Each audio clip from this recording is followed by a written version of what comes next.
So it wasn't too off in the future, not too off in the not too distant future.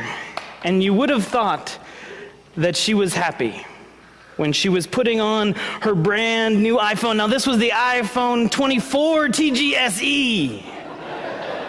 And it had gotten really complicated between now and then. You see, by this point, it was a whole headset. The very earlier ones right before this had screens that went down in front of one eye, so people still could see out with the other eye. But there were earphones and then this one screen. But this new version, the brand new version, had screens over both eyes.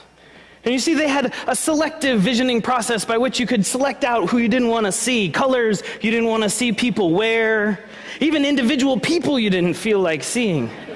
So you could still make your way around, you could still walk around, but you were seeing tiny little advertisements pop up on the side of your vision all day long, all the time. And you would have thought that she was happy because she had looked forward to it. But she put it on, and still in her belly she felt this hunger. Still in her belly she felt this gnawing, like she had lived a good life and a full life. She had done what she wanted to, and now what? What was it all for? And so somehow, almost intuiting her needs, the iPhone popped up a little app, iPurpose. iPurpose? And so she clicked it. And sure enough, it scrolled through a list of questions about how she was feeling. And she said, yes, I'm feeling a little gnawing in my stomach. And yes, I feel somewhat satisfied with the life that I've led. And there could be a little bit more. And then it said, well, there's an app for that. And for 99 cents.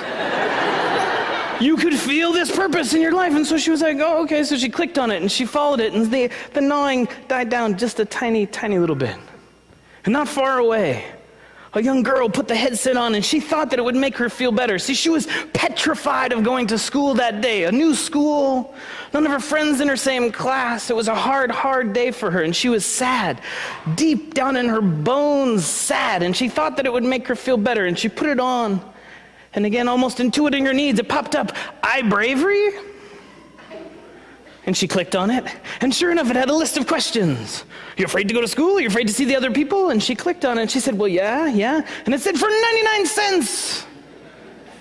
And she clicked on it, but still she was afraid, and still she was sad. And the two left their houses, not knowing what they needed, and certainly not quite satisfied with what they were getting from their headsets. And they walked out into a rainy, foggy day.